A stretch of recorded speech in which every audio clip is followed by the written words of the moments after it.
हाँ भाई, प्यारे बच्चों, आज हम क्या करते हैं, अब दोबारा से वेव ऑप्टिक्स को आगे कंटिन्यू करते हैं। और लास्ट में हमने वेव ऑप्टिक्स में कंडीशन ड्राइव करी थी ब्राइट और डार्क फ्रिंजेस की।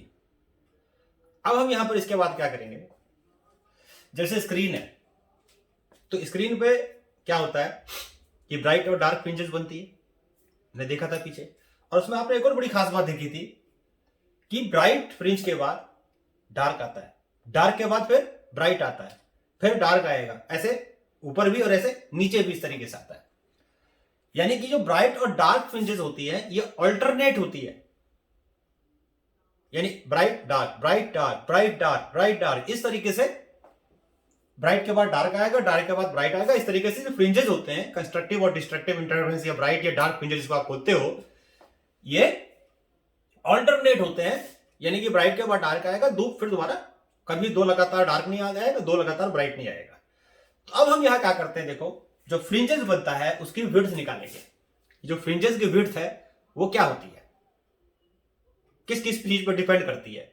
उस फ्रिंजेस विड्थ से पहले हमें क्या करना है, एक और फार्मूला ड्राइव करना है कि मान लो स्क्रीन के ऊपर सेंटर पे तो ब्राइट फ्रिंज बनता है, उसके बाद ऑल्टरनेटिवली ब्राइट और डार्क फ्रिंजेस बनते जाते हैं। तो सपोज करो स्क्रीन पे हमें कोई पॉइंट दिया हुआ है और वहां पर पूछता है कि वहां पर कौन सा फ्रिंज है, उस फ्रिंज का डिस्टेंस निकालो। जैसे स्क्रीन से सेंट्रल ब्राइट फ्रिंज से 10th ब्राइट फ्रिंज का डिस्टेंस निकालना है, या 9th ब्राइट फ्रिंज का डिस्टेंस निकालना है, ऐसे डार्क का डिस्टेंस निकालना है। तो उसका हम पहले फार्मूला ड्राइव करते हैं कि distance of nth bright and dark fringes from central bright fringe. तो सपोज करो ये हमने वही पहले ये हमने क्या लिया, स्क्रीन लिया, सॉरी स्लिट लिया, और ये हमने ले लिया स्क्रीन। इस स्लिट के ये लिया, दो स्लिट्स लिए, डबल स्लिट S1 S2। यहां पर कहीं आगे सोर्स स्लिट होगा, ध्यान रखेंगे सोर्स स्लिट S1 S2 के बिल्कुल मिडिल में होगा, जो मेन स्लिट है, ठीक है। और इस तरीके से यहां पर मैंने दिखाया था आपको कि S1 और S2 से लाइट निकलेगी और वो एक दूसरे को इंटरफेयर करेंगे और स्क्रीन के ऊपर क्या होगा, ब्राइट और डार्क पैचेस दिखाई देंगे। तो ये मान लो हमने स्क्रीन का सेंटर ले लिया, सो C कर दिया मान लो इसको, और यहां पर इसके सामने बिल्कुल एक पॉइंट ले लिया O। तो इस O पॉइंट पे जो लाइट आ रही होगी S1 और S2 से, उनका पाथ डिफरेंस 0 होगा, क्योंकि जितना पाथ होगा ये उतना ही पाथ होगा ये। If the path difference is 0 तो वी नो सेंटर पे यहां पर क्या बनेगा, यहां पर सेंटर पे ब्राइट फ्रिंज बनेगा। इस तरीके से यहां पर सेंट्रल ब्राइट फ्रिंज हमेशा सेंटर पे बनता है, इसीलिए मैंने बताया था n को हमेशा 0 से स्टार्ट करते हैं। उसके बाद क्या होगा, ऊपर और नीचे ऑल्टरनेटिवली ब्राइट और डार्क फ्रिंजेस बनते जाएंगे। मान लो स्क्रीन के ऊपर मैंने कोई भी पॉइंट ले लिया, यहां पर एक P, सपोज करते हैं इस P पॉइंट पे भी तो कोई ना कोई सा फ्रिंज होगा ना। मान लिया वहां पर nth फ्रिंज है, अब nth ब्राइट भी हो सकता है और nth डार्क भी हो सकता है। तो वही हमें कंडीशन निकालते हैं कि ये जो एक्शन है ये कितना होगा कि P पॉइंट पे ब्राइट फ्रिंज बनेगा और कितना होगा कि P पॉइंट पे डार्क फ्रिंज बनेगा। तो P पॉइंट पे लाइट कहां से आ रही है, यहां से भी आ रही है, और P पॉइंट पे लाइट यहां से भी आ रही है, देखो इस पॉइंट से भी लाइट आ रही है। तो इन दोनों पॉइंट की लाइट को ऐसे देखो, स्क्रीन के ऊपर ये सब जगह लाइट जा रहा होगा और इंटरफेयर कर रहा होगा। तो एक पर्टिकुलर हमने पॉइंट ले लिया स्क्रीन के ऊपर, एक पॉइंट ले लिया P। तो इस P पॉइंट पे भी कोई ना कोई फ्रिंज बनेगा, या तो ब्राइट बनेगा या डार्क बनेगा। मान लेते हैं या ब्राइट है तो nth ब्राइट और डार्क है तो nth डार्क।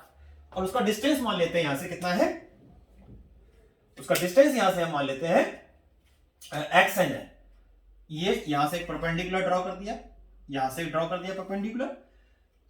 इंटरफेरेंस में जो स्लिट के बीच का डिस्टेंस होता है इसको हम स्मॉल d से डिनोट करते हैं। तो नेचुरल सी बात है, ये यहां से यहां तक d/2 हो जाएगा और ये भी यहां से यहां तक d/2 हो जाएगा, क्योंकि सेंटर है, मिडिल है। और स्क्रीन और स्लिट के बीच का डिस्टेंस आप कैपिटल D से डिनोट करोगे। तो कैपिटल D से डिनोट कर दिया हमने इसको। तो ये भी डिस्टेंस जो होगा यहां से, ये होगा हमारा d/2, और ये भी डिस्टेंस होगा यहां से d/2, यानी half of the distance between the slits. अब देखो किसी भी पॉइंट पे, स्क्रीन के किसी भी पॉइंट पे ब्राइट फ्रिंज बनेगा या डार्क बनेगा, वो डिपेंड किस पे करता है, पाथ डिफरेंस पे। तो सबसे पहला काम हमारा यह है कि P पॉइंट पे जो लाइट आ रही है S1 और S2 से, उसका पाथ डिफरेंस पता करना। उसका ध्यान रखना। अभी मैंने कंडीशन क्या ली है कि जो मेन सोर्स है वो S1 और S2 से इक्वी डिस्टेंस है। अगर ये इक्वी डिस्टेंस नहीं होगा तो कंडीशन थोड़ी सी बदल जाएगी। तो अभी जो हमने लिया है वो मेन सोर्स जो डबल स्लिट से है वो इक्वी डिस्टेंस से है, यानी S1 S2 से इक्वल डिस्टेंस से है। तो इसका मतलब जो लाइट यहां से आ रही है, P पॉइंट पे आ रही है, उस P पॉइंट पे ब्राइट होगा या डार्क होगा, that will depend on the what path difference. तो अगर पाथ डिफरेंस अगर आप देखोगे तो P पॉइंट पे जो लाइट आ रही है S1 और S2 से, उसका पाथ डिफरेंस क्या होगा? तो क्या लिखेंगे? Path difference between the waves coming at P from S1 and S2, the path difference will be S2P minus S1P। यानी इसका जो पाथ है ये S2P है, इसका पाथ S1P है, तो path difference is S2P minus S1P। अब S2P कैसे निकालोगे? देखो S2P, ये ट्रायंगल का नाम दे देता हूं मैं A और इसको कर देता हूं पॉइंट B। तो अगर आप देखो तो S2P कौन से ट्रायंगल में आ रहा है? ये इस ट्रायंगल में आ रहा है, इस ट्रायंगल में, यानी कि S2BP में आ रहा है ना। और राइट एंगल ट्रायंगल है, और राइट एंगल ट्रायंगल जो हाइपोटेनियस होता है ये बेस का स्क्वायर प्लस परपेंडिकुलर स्क्वायर का रूट होगा। तो यहां देखोगे तो बेस क्या है इसका? S2BP का D है, और ये मान लेते हैं परपेंडिकुलर डिस्टेंस है, दैट विल बी यहां से यहां तक P से O और O से B, यानी कि XN प्लस D/2। तो कितना हो जाएगा फिर? ये जाएगा D स्क्वायर, यानी कि ये यहां से यहां तक का square, plus XN plus D/2, यानी कि यहां से यहां तक का डिस्टेंस कितना है? यहां से यहां तक XN और यहां से यहां तक D/2। तो XN प्लस D/2 का स्क्वायर का क्या करोगे? रूट। तो ये आपका आ गया पाथ डिफरेंस। किसकी वैल्यू आ गई? S2P की आ गई। उसके बाद माइनस करेंगे तो S1P, देखो S1P इस ट्रायंगल में आ रहा है, S1AP में आ रहा है, वही चीज ये D, और ये यहां से यहां तक कितना हो जाएगा? यहां से यहां तक है XN और ये है D/2, तो XN माइनस D/2। तो ये आपका हो जाएगा कितना? D square plus XN minus D/2 का होल स्क्वायर का रूट। उसके बाद हमने क्या किया? इसको अब आगे सॉल्व करते हैं। देखो अगर आप देखोगे तो यहां से और यहां से हम कॉमन क्या ले सकते हैं? कॉमन तो कुछ भी नहीं है, लेकिन एक काम करता हूं मैं, यहां पर इसमें से D स्क्वायर बाहर ले लेता हूं। देखो तो रूट के बाहर आएगा D स्क्वायर कॉमन लेंगे तो रूट के बाहर आएगा D, यहां हो जाएगा आपका 1।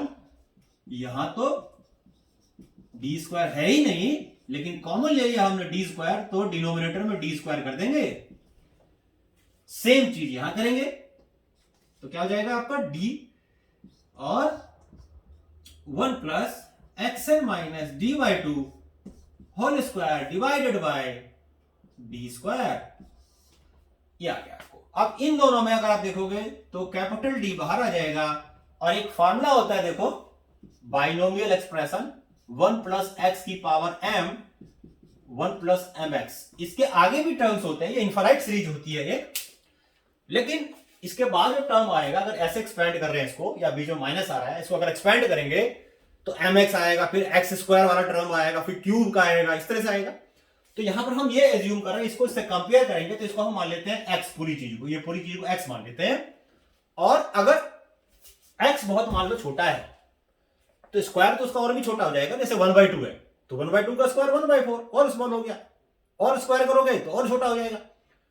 तो हमने क्या करा यहां पर, ये जो कैपिटल, नॉर्मली क्या होता है, जो कैपिटल D होता है बहुत ज्यादा होता है, और यानी स्क्रीन का डिस्टेंस स्लिट से ज्यादा होता है as compare to the distance between the slits. तो इसका मतलब ये हो गया कि ये जो टर्म होगा ये x से कंपेयर करेंगे तो बहुत छोटा होगा ये।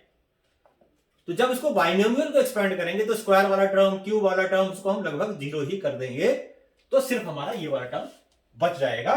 तो यहां पर हमने बाइनोमियल लगाया और क्या करा? सीधा बचने का मतलब क्या है? 1 प्लस mx, यानी कि m यहां पर 1/2 है, आगे जाएगा बस। तो 1 प्लस 1/2 xn प्लस D/2 का whole square divided by D by two square और माइनस 1 प्लस यहां पे वही चीज 1/2 और यहां भी 1/2 था और xn minus D by two whole square divided by D square, ये हमने इसको ऐसे लिख दिया। अब उसके बाद अगर आप इसमें देखोगे तो दोनों के बाहर हमने कॉमन क्या ले लिया है, कॉमन ले लिया हमने डी स्क्वायर, तो ये जो माइनस का टर्म बाहर है ये भी माइनस का हो जाएगा और ये भी माइनस का हो जाएगा, इस तरीके से हो जाएगा। ये ब्रैकेट यहां से हटा देते हैं, सारा एक ही ब्रैकेट में आ जाएगा, तो फिर क्या हो जाएगा, ये कैंसिल हो जाएगा और नीचे 2d स्क्वायर यहां भी है यहां भी है, तो उसको कॉमन भी हम ले सकते हैं, तो this will B 1/2d square और यहां क्या बच गया आपका xn plus D by two whole square minus xn minus D by two whole square, ये आपका यहां बच जाएगा। इसको फर्दर सॉल्व करोगे आप तो 1/2d और ये आपका कितना आएगा, इसको जब सॉल्व करोगे तो a square minus B square लगा दो, या नहीं तो a प्लस बी का whole square, a minus B का होल स्क्वायर, ये वाला टर्म कट जाएगा, तो लास्ट में आपका क्या बच जाएगा 2xn into D by to, यहां से और यहां से, तो कितना आ जाएगा फिर ये आ जाएगा आपका 4 टाइम्स हो जाएगा, क्योंकि 2xn डी बाई टू यहां से और माइनस माइनस प्लस यहां हो जाएगा 2xn डी बाई टू, तो 4 हो जाएगा। अब इसमें ये और ये कैंसिल हो गया, तो आपका क्या बच गया फिर xn डी बाई डी, ये भी देखो बड़ा इंपॉर्टेंट फार्मूला है, ये क्या आ गया आपका, ये पाथ डिफरेंस आ गया, this will B path difference, यानी कहने का मतलब ये है कि स्क्रीन के ऊपर अगर हम कोई भी पॉइंट लेते हैं जिस पॉइंट का डिस्टेंस सेंट्रल ब्राइट फ्रिंज से xn है और स्लिट्स के बीच का डिस्टेंस स्मॉल d है और स्क्रीन का कैपिटल D है, तो उस पॉइंट पे अगर लाइट आ रही है जिस पॉइंट का डिस्टेंस स्क्रीन के सेंटर से यानी सेंट्रल ब्राइट फ्रिंज से xn है, तो this will B path difference, तो ये पाथ डिफरेंस का फार्मूला आ गया। अब आगे देखो, मैंने आपको बताया था कि अगर ये पाथ डिफरेंस जो हमने निकाला, अगर ये पाथ डिफरेंस n लैम्डा के होगा, अगर ये पाथ डिफरेंस n लैम्डा के होगा तो p पॉइंट पे ब्राइट फ्रिंज होगा, सिंपल सी बात है, और अगर ये path difference 2n minus 1 into lambda by 2 होगा तो वहां पर डार्क फ्रिंज होगा। फिर तो लिखेंगे there will be bright fringe at P, कब होगा ब्राइट फ्रिंज, जब xn डी बाई डी ये आ जाएगा n लैम्डा के इक्वल, तो xn की वैल्यू आ जाएगी n lambda D by D.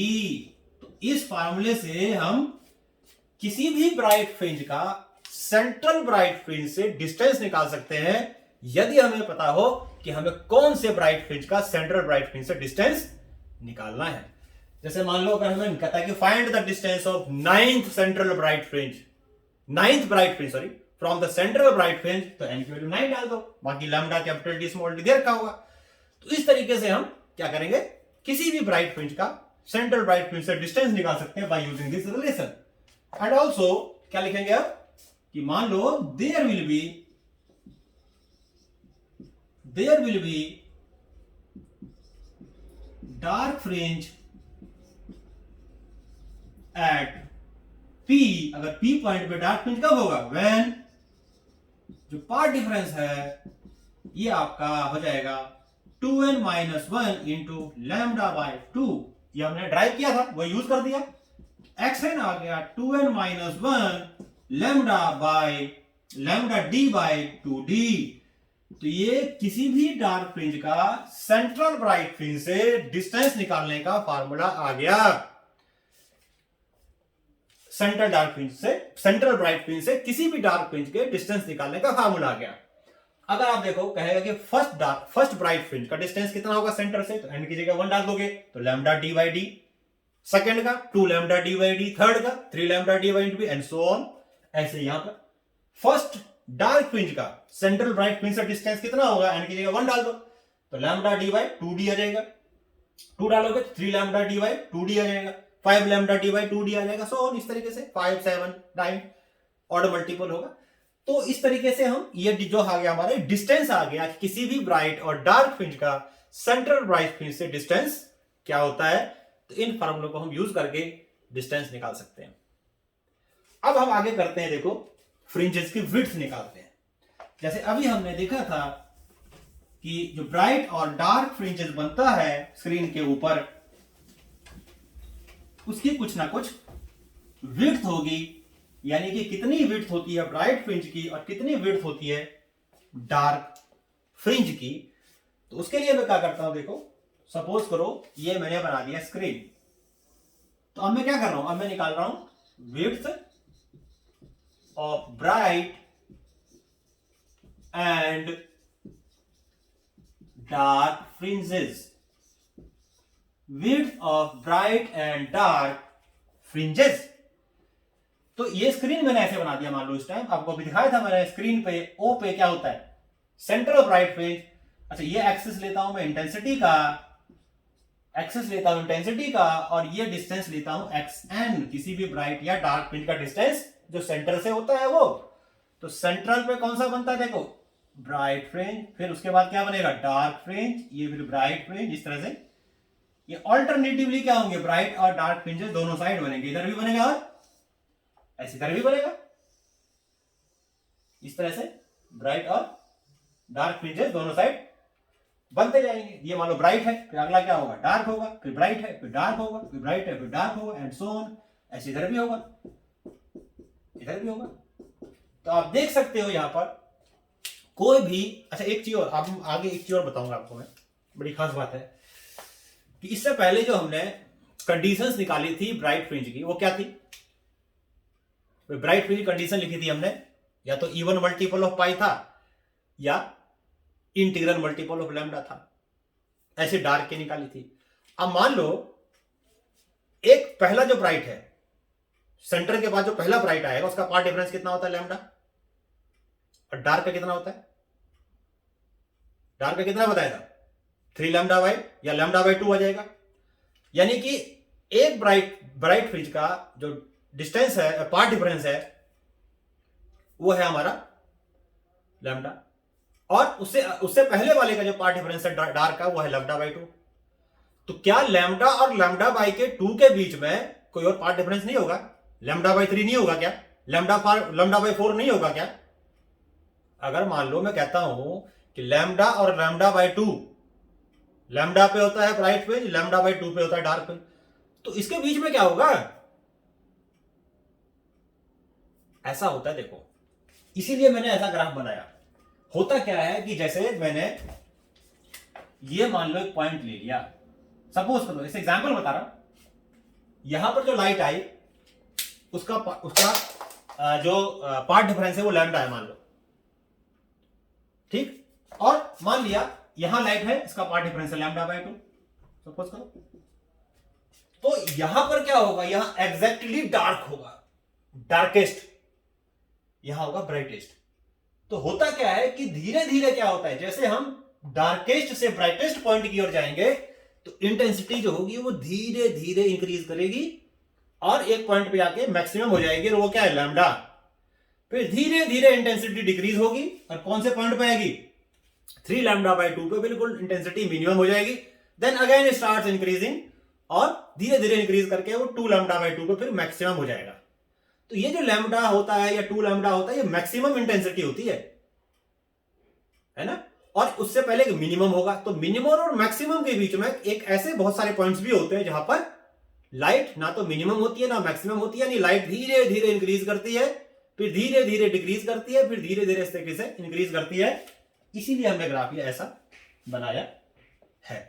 तो ये चीज आपको ध्यान रखना है कि ये सिर्फ जो हमने पॉइंट बताया सिर्फ मैक्सिमम और मिनिमम इंटेंसिटी वाले पॉइंट्स बताए, लेकिन मैक्सिमम और मिनिमम के बीच में क्या होता है कि लाइट स्लोली इंक्रीज करता है, देन स्लोली डिक्रीज करता है, स्लोली इंक्रीज करता है, स्लोली डिक्रीज करता है, इस तरीके से। यानी कि एक ब्राइट फ्रिंज अगर हम बोलेंगे तो पूरा कंप्लीटली एक जैसी इंटेंसिटी नहीं होगी। एक पूरे ब्राइट फ्रिंज में, ये ब्राइट फ्रिंज है तो इंटेंसिटी धीरे धीरे कम होगी, इधर जाएगी, देखो यहाँ बीचों बीच ब्राइटेस्ट, फिर इंटेंसिटी कम होने लगेगी और यहाँ पर आके इंटेंसिटी 0 हो जाएगी, फिर बढ़नी शुरू हो जाएगी, फिर इस तरह से मैक्सिमम हो जाएगी। तो इंटेंसिटी धीरे धीरे डिक्रीज करती है, धीरे धीरे इंक्रीज करती है। क्योंकि एक मैक्सिमम और मिनिमम के बीच में एक ऐसे पॉइंट्स भी होते हैं जहां तक ना तो मैक्सिमम लाइट होती है ना मिनिमम होती है, यानी कि धीरे धीरे लाइट बढ़ती हुई जाती है। तो अब हम मान लो फ्रिंजेस विड्थ निकालते हैं, तो यहां से आपको डायग्राम में क्लियरली दिख रहा होगा कोई भी जो ब्राइट फ्रिंज है वो दो लगातार डार्क के बीच में आ रहा है। तो अगर मुझे किसी भी ब्राइट फ्रिंज की डिस्टेंस निकालनी है, मान लो मुझे इस ब्राइट फ्रिंज की विड्थ निकालनी है, इस ब्राइट फ्रिंज की विड्थ निकालनी है, तो मैं क्या करूंगा, जो अगला ये मान लो मैं लेता हूं xn, ये लेता हूं मान लो xn, इससे पहला वाला डार्क और उससे पहला वाला डार्क है n+1। अब जरूरी नहीं है कि xn और n+1 ही लूं, n+1 n+2 n+2 n+3 कोई भी ले लो। तो कोई अगर मैं बोलूं कि ये डार्क है nth डार्क, उसके अगला डार्क क्या होगा भाई, नाइन्थ डार्क है तो 10th डार्क होगा, ये 11th डार्क है तो 12th डार्क होगा। तो दो कोई भी जो ब्राइट फ्रिंज होता है वो हमेशा दो डार्क के बीच में आता है, यानी दो मैक्सिमम दो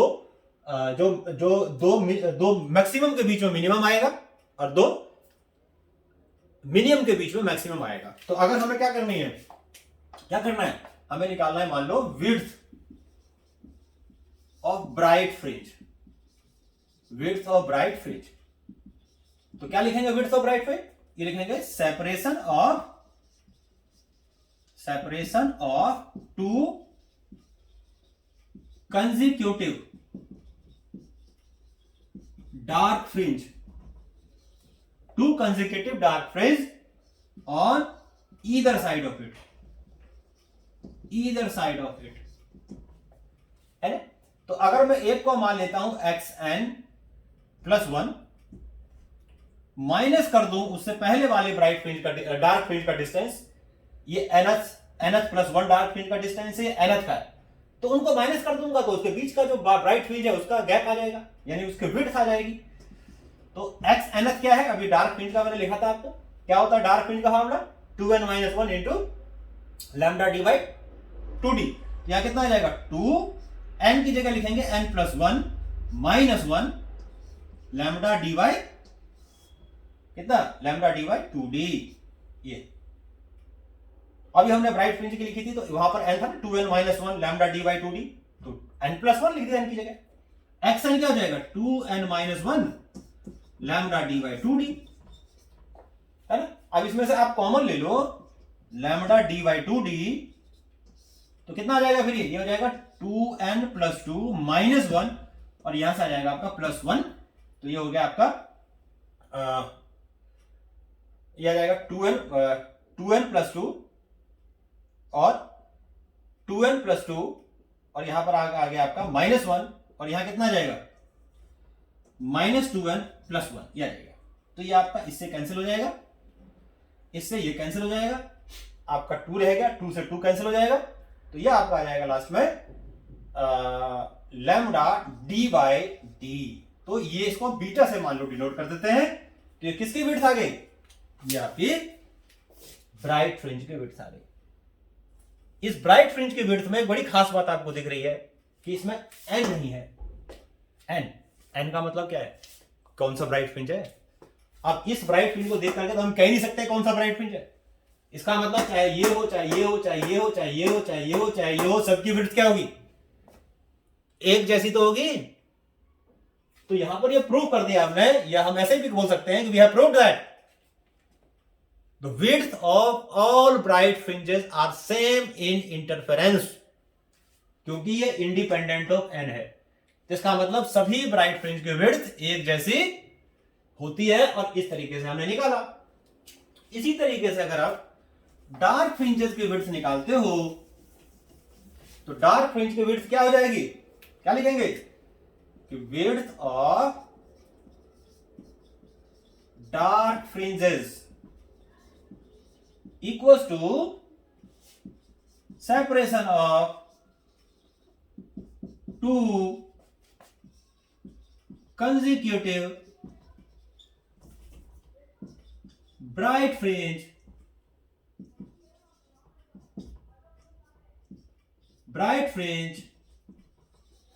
on either side of it,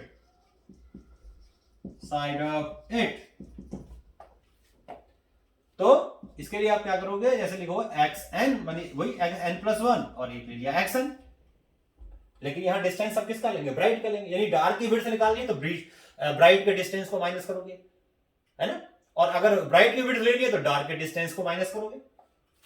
तो दिस विल बी क्या होता है, N lambda D by D, तो एन की जगह एन प्लस वन, तो N plus one lambda D by D, ये हो जाएगा N lambda D by D. Now you will take common N lambda D by D, तो ये आपका हो जाएगा, this will be N plus one minus one, ये कैंसिल हो गया आपका, तो आ गया सीधा आपका आ गया फ्रिंजेस विड्थ जो आ गए आपके, वो कितनी आ गई यहाँ पर, बीटा डैश मान लेता हूं, डार्क फ्रिंज की width lambda D by D. अब एक चीज देखो, ये तो बहुत बिल्कुल सरप्राइजिंग है, तो इसका मतलब ये भी इंडिपेंडेंट ऑफ एन है, यानी हम यहां भी नहीं कह सकते कि कौन सा डार्क फ्रिंज है, ये तो कोई भी हो सकता है। इसका मतलब ये हुआ कि इंटरफेरेंस में सारे ब्राइट डार्क की इंटेंसिटी भी एक सारे डार्क की विड्थ भी एक जैसी होती है। एक और चीज, जो ब्राइट की विड्थ आई थी वही तो डार्क के फ्रिंज है, डार्क की विड्थ है। इसका मतलब इंटरफेरेंस में सारे के सारे ब्राइट फ्रिंज, सारे के सारे डार्क फ्रिंज की विड्थ एक जैसी होती है, सबकी, कोई भी। तो ये हमारा इंटरफेरेंस में हमने क्या निकाला, फ्रिंजेस विड्थ निकाला। अब इसके बाद देखो क्या करेंगे, ये हमारा इंटरफेरेंस का जो मेन चीज था वो खत्म हो गया, कि हमने सबसे पहले वाले पार्ट में क्या करा था, कंडीशंस निकाली थी। मेन टॉपिक जो उसका था वो कंडीशन था, कि कंडीशन हमने ब्राइट और डार्क फ्रिंज की निकाली। फिर इस वाले पार्ट में हमने क्या करा, फ्रिंजेस विड्थ निकाला। उससे पहले हमने क्या करा था, डिस्टेंस का फॉर्मूला ड्राइव किया, कि किसी भी ब्राइट फ्रिंज का अगर हमें सेंट्रल ब्राइट फ्रिंज से डिस्टेंस निकालना हो तो किस तरीके से डिस्टेंस निकालेंगे। अब यहां पर हमने ये देखा है, जो ब्राइट फ्रिंजेस होता है या डार्क फ्रिंजेस होता है उसमें सबकी विड्थ एक जैसी होती है, यानी कि ये नंबर टू नंबर वेरी नहीं करता, यानी कि beta dash equal to beta, और दोनों क्या हो जाएगा, लैम्डा डी बाई डी। और यहां से कुछ इंपॉर्टेंट बातें हैं जो उसके बारे में हम सीखेंगे। या हमें दिख रहा है फार्मूले से कि जो फ्रिंजेस विड्थ है वो डिपेंड किस पे कर रही है, वेवलेंथ पर डिपेंड कर रही है। दूसरी चीज, जो फ्रिंजेस विड्थ है किस पर डिपेंड कर रही है, कैपिटल डी पर डिपेंड कर रही है। यानी कि जैसे जैसे हम स्क्रीन को दूर ले जाएंगे वैसे वैसे फ्रिंजेस विड्थ चेंज होती जाएगी, और इंक्रीज होती जाएगी, और पास लाएंगे तो डिक्रीज होती जाएगी। ऐसे ही स्मॉल डी है, स्मॉल डी का मतलब डिस्टेंस बिटवीन द स्लिट्स। अगर स्लिट्स के बीच का डिस्टेंस ज्यादा करोगे तो फ्रिंजेस विड्थ क्या होती जाएगी, कम होती जाएंगी, और पास लाओगे तो फ्रिंजेस विड्थ बढ़ती जाएगी। तो तीन चीज पे डिपेंड कर रहा है, वेवलेंथ पे, कैपिटल डी पे, स्मॉल डी पे। और वेवलेंथ आपको पता है ना कैसे चेंज होता है, अलग अलग कलर के लिए वेवलेंथ अलग अलग होती है। मीडियम को चेंज करने से भी वेवलेंथ चेंज होती है, ठीक है। इसके बाद जो इंटरफेरेंस पैटर्न होता है, इंटरफेरेंस पैटर्न ये जो बना है, ये इंटरफेरेंस जो पैटर्न है ये कब अपीयर होगा, कब अपीयर नहीं होगा, उसके लिए जो हमारा जो मेन सोर्स है, मेन सोर्स, वो मेन सोर्स की कितना डिस्टेंस है डबल स्लिट से, उस पर भी डिपेंड करता है। दूसरी चीज, मान लो अगर हमने दो स्लिट्स लिए, एक स्लिट को हमने किसी ट्रांसपेरेंट ऑब्जेक्ट से कवर कर दिया, जैसे ग्लास डाल दिया उसके आगे, तो नेचुरल सी बात है अब रिफ्रैक्शन भी होगा। जब लाइट स्लिट से बाहर निकलेगी तो रिफ्रैक्शन होगा, लाइट में बेंड होगा, तो उससे क्या होगा, जो फ्रिंजेस है इनकी पोजीशन चेंज हो जाएगी। तो इससे जो नेक्स्ट लेक्चर है इसमें जो ये सारी चीजें जो इंपॉर्टेंट चीजें हैं, कि फ्रिंजेस विड्थ किस किस चीज पर डिपेंड करता है, जो फ्रिंजेस की इंटेंसिटी है वो कैसे चेंज होती है ना, और फ्रिंजेस शिफ्ट कहते हैं इसको। जो फ्रिंजेस शिफ्ट है उसका क्या फार्मूला होता है, यानी अगर हम एक स्लिट को कवर कर देंगे एक ट्रांसपेरेंट मीडियम से, तो फ्रिंजेस क्या शिफ्ट करेगा, फ्रिंजेस की विड्थ पे क्या चेंज आएगा। तो ये सब चीजें हम करेंगे नेक्स्ट लेक्चर में। आज के लिए इतना ही रखते हैं। उम्मीद करता हूं आज का वीडियो आपको समझ में आया होगा, यह वाला जो हमने किया अभी। अगर समझ में आया हो तो क्या करना है, लाइक करना है, सब्सक्राइब करना है, शेयर करना है, खुद भी सीखना है, दूसरों को भी सिखाना है।